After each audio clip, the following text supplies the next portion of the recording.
The Oklahoma Land Rush is the 14th adventure of Lucky Luke, first published in 1960.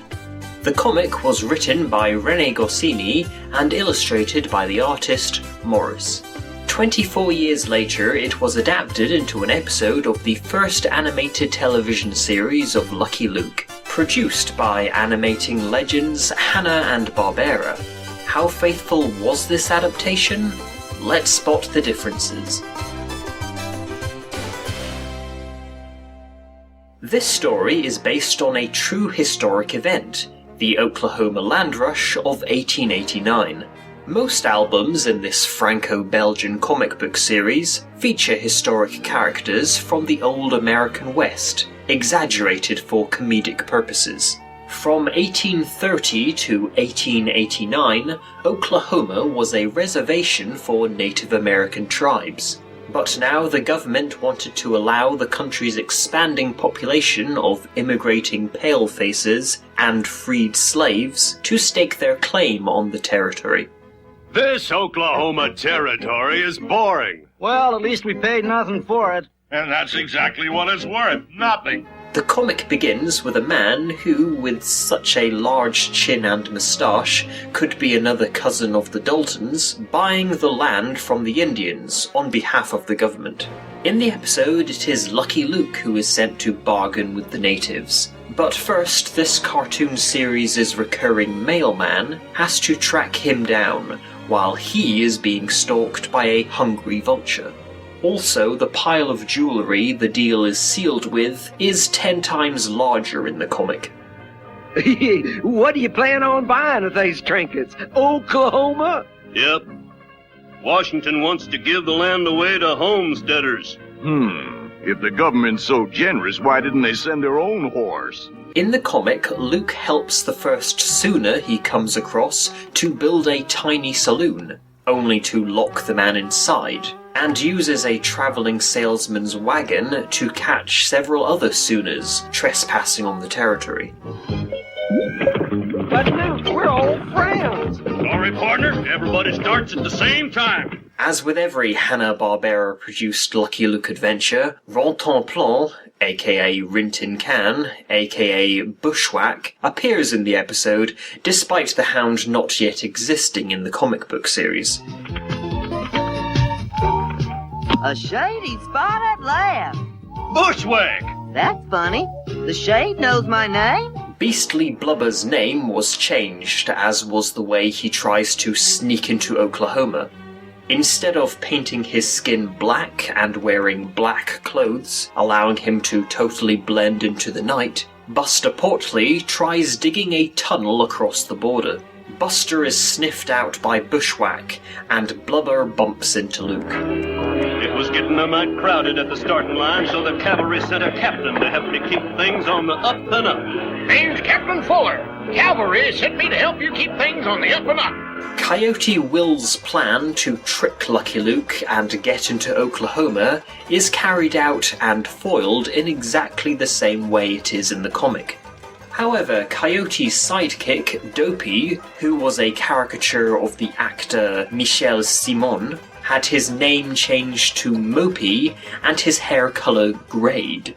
You cactus head! I'll teach you to mess up my plans. Yeah, you're your fault. Your plan was too tricky.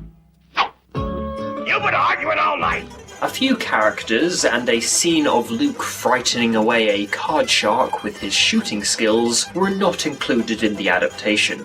The missing characters are Speedy Jones, a man who is very keen to gallop across the border on his horse, waiting day and night with one eye open, but when the time comes, he and his horse have fallen asleep. An older man has a drug to make his horse run faster. He tests it on a Mexican, proving its power. Catch me! I'm escaping! No one's following me. Does this mean the game is over? That sidewinded coyote tricked me again. He relaxes in jail while I do all the work. Before the rush starts, Luke tells Coyote Will that the beastly trio will be let out of jail after the rush is over. In the episode, Luke lets them loose while the rush is happening, but after all those who were waiting at the starting line have disappeared into dust. Look! I found a spot nobody claimed!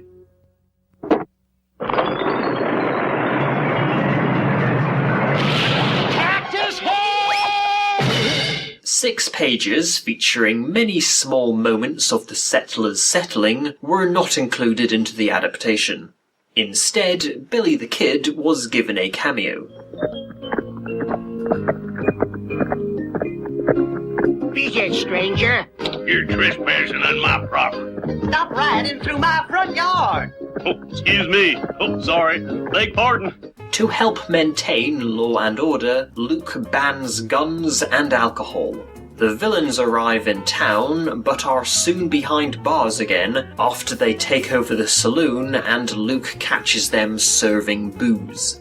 The fact that Luke foolishly did not confiscate their guns in the original story is amended. Thanks for your donation. Move right along. That's right. Just drop 'em in.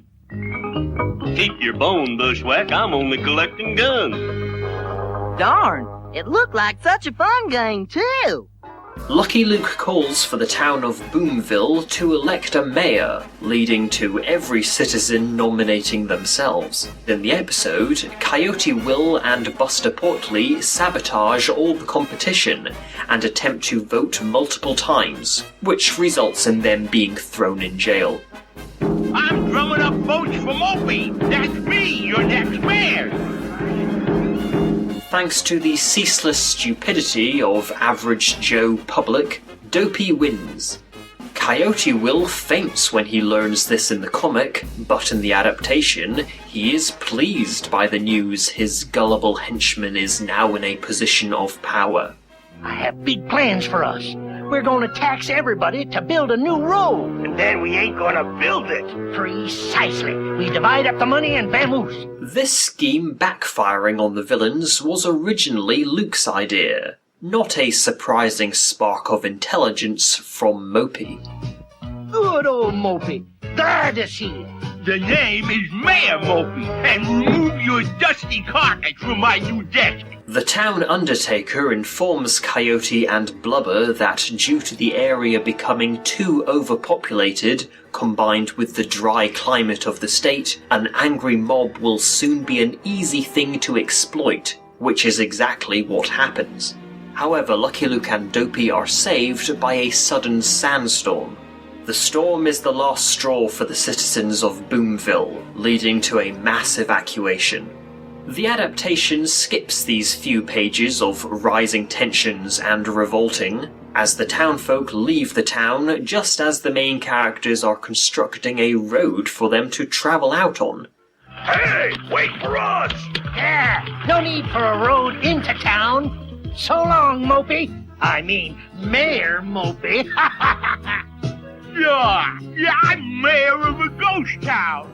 The comic gives an alternative outcome to the land rush, where due to Oklahoma apparently being totally abandoned, even though the second half of the story only focuses on one small town in the state, the government tells Luke to sell the land back to the Native Americans, who swap it for one necklace from the mountain of jewelry they were given for it. While this outcome does happen in the adaptation, the Indians want bushwhack included in the bargain for taking ownership of Oklahoma again, and the fate of Mopey is that he became the tribe's chief. In the comic, the last we saw of Dopey, he was chasing Coyote Will and Beastly Blubber into the distance, blasting at them with his gun. I'm poor lonesome cowboy.